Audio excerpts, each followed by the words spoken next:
Oke, halo, selamat malam semuanya. Berjumpa kembali dengan saya, Mia Juliana.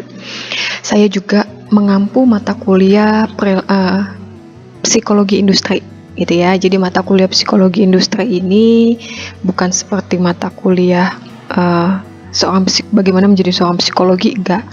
Tetapi mata kuliah psikologi industri ini lebih banyak melihat psikologi seorang karyawan di dalam sebuah industri gitu ya. Jadi karena memang rata-rata semua orang itu tujuannya adalah untuk bekerja. Jadi bisa dibilang mata kuliah ini mata kuliah yang unik ya, karena kita akan melihat gaya seseorang bekerja. Kita juga akan melihat lebih banyak ke perilaku yang mendukung kinerja ataupun produktivitas seorang karyawan. Dan ini bisa kita aplikasikan ya ketika kita bekerja atau kita ditempatkan di dalam sebuah divisi, misalnya Human Resource Department atau HRD ya. Sebagai pertemuan pertama dari mata kuliah psikologi industri, saya akan membawa topik tentang perilaku kerja gitu ya.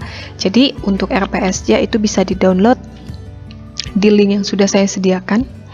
Oke, kita akan masuk pertama tentang perilaku kerja. Kalau dilihat dari gaya bahasanya, yaitu perilaku orang untuk bekerja, perilaku orang ketika bekerja, atau biasanya buku banyak menggunakan perilaku organisasi atau organization behavior, gitu ya. Jadi sebenarnya perilaku organisasi itu apa? Perilaku organisasi itu adalah, ya namanya juga sudah perilaku, artinya sebuah studi yang memang itu menerapkan pengetahuan bagaimana seorang individu ataupun kelompok mereka bekerja di dalam organisasi tempat mereka bekerja. Yang dilihat apa? Sikap kerjanya, kepuasannya dalam bekerja, komitmen organisasi itu sendiri, serta kinerja pekerjaan itu sendiri. Jadi yang dilihat itu adalah perilakunya, sikap kerjanya. Dari sikap kerja itu akan menghasilkan sebuah kinerja. Apakah kinerja ini memang produktif ataupun malah kebalikannya, kontraproduktif, atau memang bertentangan dengan apa yang memang menjadi budaya ataupun apa yang sudah ditetapkan oleh organisasi tersebut. Oke, pada dasarnya banyak sekali studi-studi yang sudah dilakukan yang melihat perilaku organisasi ataupun organization behavior atau disingkat dengan OB ini. Banyak orang yang tertarik untuk mengeksplor bagaimana sih sikap kerja manusia, sikap kerja seorang karyawan, pegawai bisa mempengaruhi kinerja perusahaan tersebut gitu ya. Dan karena memang pada dasarnya manusia itu unik ya, segala tindakan manusia itu akan menghasilkan yang bersifat mendukung ataupun bahkan bisa menjatuhkan perusahaan dan nama baik ya. Sehingga ketika dijadikan sebuah topik penelitian, maka akan dilihat tingkat analisisnya gitu ya. Kalau saya gambarkan dari diagramnya, ini adalah saya katakan kunci analisis perilaku organisasi. Itu bisa dilihat dari individu, kelompok, dan organisasi. Sebagai contoh begini, ketika kita ingin memahami gaya atasan sebuah perusahaan mempengaruhi tim di perusahaan tersebut, maka kita bisa menganalisis timnya atau kelompok di dalamnya. Oke, nah ketika kita mau memahami bagaimana budaya sebuah organisasi bisa mempengaruhi perilaku atasan, perilaku tim, maka saya bisa menganalisis dari organisasinya. Jadi saya katakan bahwa individu itu akan menggambarkan kelompok ataupun tim. Oke, individu itu akan menggambarkan kelompok ataupun tim. Atau bisa kebalikannya, kelompok ataupun tim itu akan bisa mempengaruhi individu. Dan tim ataupun kelompok itu bisa mempengaruhi organisasi. Dan sehingga ketika saya mau mempelajari tentang organisasinya, saya tinggal lihat aja kelompok di dalamnya. Karena kelompok itu bagian di dalam organisasi. Gitu ya. Sehingga muncul lagi pertanyaan, mengapa OB itu penting? Mengapa organizational behavior itu penting? Ada beberapa hal yang saya jadikan patokan kenapa OB itu penting. Yang pertama, karena memang pada dasarnya kita ini kan semua makhluk yang bersosialisasi. Kita butuh hubungan satu dengan yang lainnya ketika di dalam dunia kerja. Sehingga OB itu penting. Kenapa? Karena memang pada dasarnya kita orang yang suka bekerja sama. Beda halnya dengan orang yang sifatnya individu. OB itu nggak penting karena dia hanya memikirkan dirinya sendiri. Karena memang kita bekerja dengan orang lain, kita mengharapkan adanya kerjasama dengan pihak lain, sehingga pekerjaan kita akan jauh lebih baik, lebih cepat terselesaikan. Kerjasama itu artinya adalah membangun kerja sama dan pergaulan yang baik dengan rekan kerja, gitu ya. Yang kedua, karena memang ketika kita berhubungan satu dengan yang lain, ini yang mempengaruhi tingkat stres seseorang. Tingkat stres bukan artian orang itu stres ya, tingkat tekanan yang harus diemban oleh seseorang selama dia bekerja, gitu ya. Dan yang ketiga, kenapa OB itu penting? Karena memang perilaku dari sebuah organisasi atau perilaku dari individu yang terlibat di dalamnya itu akan mempengaruhi seseorang dalam mengambil keputusan yang tepat. Jadi itu adalah alasan mengapa OB itu penting. Selanjutnya, perilaku seperti apa yang biasanya dianalisis, atau perilaku seperti apa yang biasanya menjadi sorotan, gitu ya. Yang pertama adalah keterampilan komunikasi. Keterampilan kita berkomunikasi itu menjadi sebuah parameter juga untuk melihat, sebenarnya bukan menggambarkan sih, tetapi juga keterampilan komunikasi ini juga akan menampilkan bagaimana organisasi itu bekerja, gitu ya. Ketika di dalamnya banyak orang-orang yang bisa dibilang ya keterampilan komunikasinya kurang gitu, maka kita akan bisa menilai, oh organisasi tersebut seperti ini loh, gitu loh. Kalau mau pakai jasanya, pikir-pikir dulu deh, karena orang-orang di dalamnya kayaknya agak sulit nih. Nah, kebanyakan orang seperti itu ya. Yang kedua adalah kejujuran dan integritasnya. Ini udah pasti. Kejujuran itu ada di dalam sebuah integritas. Nah, integritas itu akan mempengaruhi kinerja ataupun nama baik sebuah perusahaan. Sama seperti contoh yang saya katakan tadi. Ketika kita mau memakai jasa seseorang ataupun memakai jasa sebuah perusahaan, kita akan lihat integritasnya. Dari pengalamannya, sepak terjangnya, gitu ya. Yang ketiga adalah hubungan interpersonal, atau interpersonal itu artinya adalah dengan orang lain. Oke, perilaku dengan orang lain itu juga akan menunjukkan, bahkan membantu ataupun bisa menghasilkan kinerja seseorang, gitu ya. Hubungan yang baik dengan seseorang biasanya akan membuat orang itu lebih jadi malas. Hubungan yang baik akan membuat orang itu lebih terpacu untuk bekerja karena dia memiliki hubungan yang positif dengan orang lain. Tetapi ketika hubungannya rusak dengan rekan kerjanya, lihat aja, ketika orang lain itu individu memiliki hubungan yang jelek dengan beberapa orang atau bahkan dengan seorang di tim kerjanya atau di lingkungan perusahaan tersebut yang setiap hari dia harus berinteraksi, gitu ya. Hubungan yang buruk akan membuat orang itu perlahan pasti akan mengundurkan diri. Jadi itulah pentingnya hubungan intrapersonal. Yang keempat adalah motivasi ataupun inisiatif. Ini udah pasti, motivasi bekerja itu juga akan mempengaruhi perilaku seseorang itu bekerja. Yang kelima adalah etos kerja yang kuat. Ini berhubungan dengan integritasnya. Ketika orang itu memiliki etos kerja yang kuat, biasanya akan terlihat dari integritasnya. Oke. Selanjutnya adalah perilaku gaya bekerja. Itu akan dipengaruhi oleh gaya orang itu belajar. Ada beberapa gaya belajar dan mungkin kalian juga bisa merefleksikan ini ke diri kalian sendiri. Ada beberapa gaya belajar yang bisa kita pahami. Yang pertama adalah pelajar visual, pelajar pendengaran, dan pelajaran kinestetik. Seperti apa ketiga pelajaran ini? Kalau misalnya pelajar visual, artinya adalah dia akan lebih efektif menangkap sesuatu itu berdasarkan visual, baik gambar maupun diagram. Biasanya orang-orang seperti ini itu lebih suka membuat catatan tersendiri. Dia ketika melihat grafik dia akan meringkas sendiri. Jadi apa yang dia lihat dia akan ringkas dengan gaya bahasanya sendiri. Itu biasanya orang yang lebih ke visual. Kalau auditori ataupun pendengaran, dia akan lebih efektif menangkap sesuatu itu berdasarkan apa yang dia dengar. Biasanya orang seperti ini suka merekam lalu mendengarkan kembali, gitu ya. Dan yang ketiga adalah pelajaran kinestetik. Artinya adalah apa yang dia tangkap itu akan lebih cepat ketika dia terlibat langsung. dengan apa yang disampaikan. Misalnya dia ikut diskusinya, dia ikut kelasnya langsung. Ada orang yang seperti itu. Nah, karena seperti yang saya katakan tadi, banyak orang yang tertarik untuk meneliti, melihat bagaimana perilaku kerja, gitu ya. Maka bagaimana kita bisa meneliti OB? Mungkin ini juga bisa menjadi nanti ya setidaknya ancang-ancang lah untuk kalian melakukan penelitian. Nah, pertama biasanya adalah peneliti akan membuat sebuah hipotesis tersendiri. Ya, jadi dia udah bisa menyimpulkan walaupun penelitiannya itu belum selesai. Dia bisa menyimpulkan itu bisa jadi dari apa yang dia amati, dari gejala-gejala yang dia amati, dari bacaan referensi, gitu ya. Yang diamati ini bisa banyak, bisa perilaku individu, tim, ataupun misalnya dari informasi sendiri. Informasi orang dalam. Kita kan terkadang ya, kalau misalnya kita mau melakukan penelitian, biasanya kan kita akan banyak bertanya ke orang dalam, gitu ya. Selanjutnya, dari kesimpulan sementara ataupun hipotesis ini, kita akan membangun variabel-variabel yang memang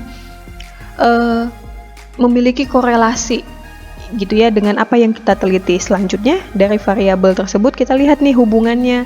Apakah variabel keterampilan itu mempengaruhi kinerja, atau misalnya komunikasi mempengaruhi kinerja, yang seperti itu. Selanjutnya, bisa kita tentukan dari variabel tersebut metode apa yang mau dipakai untuk meneliti OB.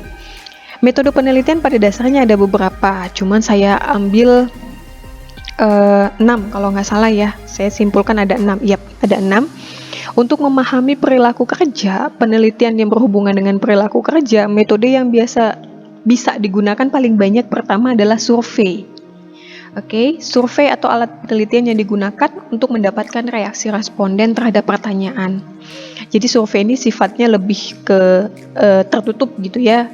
Maksudnya adalah bukan ditanya secara tertutup, tidak, tetapi pertanyaannya itu sudah dikunci. Pertanyaannya apa saja itu sudah ditentukan, ataupun pertanyaannya itu sudah tertutup gitu ya, tidak dikembangkan lagi. Jadi survei ini lebih ke kita meminta individu-individu yang memang menjadi responden ataupun orang-orang yang menjadi sampel lah gitu ya, responden lah tepatnya, responden untuk menanggapi sejumlah pertanyaan yang sudah kita tentukan. Lalu kita akan simpulkan dari jawaban-jawaban tersebut. Kedua, studi lapangan. Studi lapangan artinya kita melakukan observasi, wawancara, survei ataupun eksperimen. Jadi studi lapangan ini lebih banyak lagi. Kalau survei ya it's only survei, tetapi studi lapangan itu kita bisa menggabungkan dari observasi dan wawancara, observasi dan survei ataupun wawancara dengan eksperimen. Jadi kita juga melakukan eksperimen di dalamnya. Yang ketiga adalah studi laboratorium, artinya memang kita melakukan penelitian ini di bawah kondisi yang terkendali, semuanya sudah dikendalikan. Lalu ada yang namanya studi kasus, mungkin kalian akan banyak mendengar bahasa studi kasus, gitu ya. Studi kasus artinya kita belajar atau mendeskripsikan lebih mendalam tentang kasus di dalam sebuah perusahaan ataupun industri. Biasanya dia akan menggunakan pendekatan-pendekatan yang sistematis untuk mengumpulkan data-data serta menjelaskan suatu peristiwa. Jadi dia belajar dulu, ada studi-studi yang memang dia gunakan sebagai referensi untuk memahami kasus-kasus yang memang dia amati, gitu ya. Studi kasus ini memiliki manfaat karena memang dia studi kasus ini kita lihat secara langsung di perusahaan tersebut, gitu ya. Biasanya dia ini informasinya lebih kaya, sehingga kita bisa mengamati lebih banyak. Karena memang kita bisa mengamati lebih banyak hal, informasinya memang pasti akan kaya, gitu ya. Banyak banget yang bisa kita gali di dalamnya, banyak banget data yang bisa kita dapatkan, banyak yang kita bisa menghasilkan kesimpulan itu lebih cepat, ya. Akan tetapi kelemahannya adalah karena memang kita mengamati secara langsung, kita tidak bisa menyamaratakan bahwa apa yang saya pakai di perusahaan ini itu berhasil di perusahaan yang lain, karena memang kasusnya berbeda-beda. Itu kelemahan dari sebuah studi kasus. Jadi kita tidak bisa menggeneralisir ataupun menyamakan bahwa apa yang kita gunakan di perusahaan yang ini dan itu berhasil, pasti akan berhasil juga di organisasi yang lain, belum tentu. Ya, selanjutnya adalah meta-analisis. Meta-analisis itu adalah seperti kita mengkoreksi apa yang telah dilakukan oleh penelitian yang sebelumnya. boleh penelitian yang kita lakukan ataupun penelitian orang lain. Yang terakhir adalah wawancara. Oke, artinya wawancara kita melakukan tanya jawab, dan dari tanya jawab itulah kita langsung mengambil kesimpulan dari responden tersebut. Oke, setelah kita meneliti, selanjutnya apa? Selanjutnya adalah kita kan kalau sudah meneliti kita dapat data ya. Dari wawancara tadi, survei, studi kasus, kita dapat data. Selanjutnya, apa yang saya lakukan, apa yang saya gunakan tekniknya ketika saya ingin mengambil data, saya harus cek keandalannya. Apakah pengukuran yang saya lakukan, apakah cara saya mengambil data itu sudah bisa diandalkan? Artinya adalah bisa diandalkan, artinya bisa dipertanggungjawabkan. Dan ini sudah terbukti benar, ini berdasarkan statistikanya. Jadi biasanya keandalan dan validitas itu biasanya dilihat dari ada formula statistikanya. Selain keandalan, saya melihat bahwa data yang saya hasilkan itu valid. Oke, saya benar melakukan pengukuran sehingga data ini bisa saya pertanggungjawabkan ataupun valid datanya. Oke, selanjutnya yang namanya perilaku itu kan berubah ya, gitu ya. Perilaku itu berubah sehingga kita perlu mempelajari tentang tren dan perubahan dari perilaku kerja. Biasanya perilaku kerja yang berubah-berubah ini itu menjadi tantangan tersendiri, bahkan membuka peluang untuk dihasilkannya bisa jadi peluang terhadap bisnis yang lain, peluang terhadap membuka celah ataupun peluang terhadap sebuah kerusakan. Nah, itu bisa. Jadi bisa dilihat dari sisi positif, juga bisa dilihat dari sisi negatifnya. Yang pertama yang menjadi tantangannya untuk melihat perilaku kerja itu adalah etika. Etika di tempat kerja, gitu ya. Di sini saya bisa tunjukkan contohnya, apakah perilaku beretika itu dilakukan dalam kehidupan sehari-hari, apakah kita menjadi panutan di tempat kerja, apakah kita sudah memberikan masukan atau pendapat ketika dibutuhkan. Jadi bisa dibilang bahwa diperlukan apakah seseorang itu memiliki etika yang konsisten baik di dalam maupun di luar tempat kerjanya, gitu ya. Dan ketika kita mau meneliti tentang etika ini sendiri, kita bisa menggunakan pertanyaan apakah perilaku etika ini memang dilakukan sehari-hari dalam kehidupan sehari-hari, jadi tidak hanya di tempat kerja tetapi juga di luar tempat kerja. Dan apakah orang yang kita amati ini sudah menjadi panutan di tempat kerjanya, serta bagaimana dia menjadi panutan, apakah dia memberikan manfaat atau masukan ataupun pendapat ketika dia dibutuhkan. Selanjutnya yang bisa kita lihat lagi adalah tren ataupun perubahan terhadap keterlibatan seorang karyawan. Dan yang kebanyakan terjadi adalah biasanya ketika terjadi sebuah masalah, karyawan tersebut akan keterlibatannya berkurang. Gitu ya. Nah, keterlibatan karyawan ini juga menunjukkan bahwa orang tersebut penuh dan antusias dengan pekerjaannya. Ketika kita mau meneliti tentang keterlibatan karyawan, kita bisa melihat dari apakah dia berkomitmen dan bersemangat ketika bekerja, apakah dia memiliki pandangan terhadap masa depan, misi, serta tujuan organisasi tersebut. Apakah kinerja itu di atas kemampuannya, dan apakah dia senang ketika melakukannya. Ya, peluang apa lagi yang bisa kita lihat di dalam melihat perubahan perilaku kerja, yaitu perubahan teknologi. Ya, pada dasarnya tidak bisa dipungkiri lagi teknologi ini mempengaruhi perilaku seseorang. Ya, dan ini juga mempengaruhi perilaku seorang karyawan di tempat kerja. Contoh, pada zaman dulu tidak ada medsos, tidak ada Instagram, tidak ada WhatsApp. Orang harus bekerja menggunakan komunikasi secara langsung gitu. Kalau sekarang bisa menggunakan email, bisa berkirim pesan gitu ya.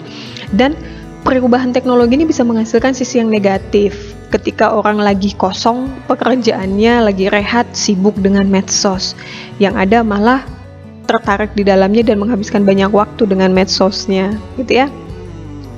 Selanjutnya juga mempengaruhi praktek bisnis perusahaan. Oke, perilaku kerja ini juga akan mempengaruhi praktek bisnis perusahaan. Dengan perilaku karyawannya dalam memenuhi tanggung jawabnya, biasanya perusahaan yang kalau saya bilang sudah mendapatkan kekayaan dan popularitas akan cenderung untuk memenuhi kebutuhannya tanpa dengan dia banyak mengorbankan kebutuhan generasi di depannya ataupun generasi masa depannya. Contoh, banyak perusahaan-perusahaan yang bergerak di bidang pulp gitu ya. Pulp itu bubur kayu gitu ya. Perusahaan industri yang menghasilkan paper gitu ya. Dia akan bahkan dia rela untuk menyewa orang untuk melakukan ya penebangan kayu secara liar. Nah, gitu. Jadi perilaku organisasi yang seperti itu juga menjadi peluang untuk kita bisa melihat bahwa ternyata ini memang topik yang sangat bagus gitu ya. Bagaimana perusahaan tersebut ketika memang kinerjanya bahkan popularitasnya sudah di atas, dia bisa memenuhi kebutuhannya, yang penting apa? Tanpa mengorbankan kebutuhan organisasi. Itu ya. Jadi yang paling penting itu adalah dia bisa tanpa mengorbankan kebutuhan generasi di masa mendatang. Selanjutnya yang bisa dilihat adalah tenaga kerja yang menua dan generasi milenial. Jadi tantangan untuk perilakunya adalah menjaga bagaimana individu atau generasi milenial bisa berkomunikasi secara efektif, bisa berinteraksi secara lintas generasi, bisa bekerja sama ketika ditempatkan dalam tim, ada golongan tua, ada golongan muda, bagaimana keseimbangan mereka bekerja, serta bagaimana penyampaian instruksi dalam bekerja. Sehingga yang bisa kita simpulkan dari materi perilaku kerja adalah kenapa sih sebenarnya perilaku kerja ini perlu kita pelajari, dan perilaku seperti apa aja yang bisa kita pelajari, itu ya. Sehingga kita perlu memahami sebelumnya gaya kita belajar itu bisa mempengaruhi perilaku kita kerja. Bagaimana kita bisa meneliti perilaku kerja ini ketika kalian ingin menjadikan ini sebagai sebuah topik penelitian. Kaitannya terhadap tren dan perubahan mempengaruhi perilaku kita bekerja, perilaku seseorang bekerja, serta tantangan dan peluangnya yang bisa kita lihat dari pengamatan terhadap perilaku kerja ini. Oke, sampai di sini yang bisa saya sampaikan tentang pertemuan pertama tentang perilaku kerja. Saya harap kalian mengerti. Kembali lagi, saya ingatkan materi ini bisa kalian dapatkan di e-learning saya. Lihat topiknya tentang psikologi industri, dan kalian bisa dengarkan berulang kali dari YouTube saya dengan nama channelnya itu adalah Guruku. Oke, sampai di sini yang bisa saya sampaikan. Sampai ketemu lagi di pertemuan berikutnya. Selamat malam.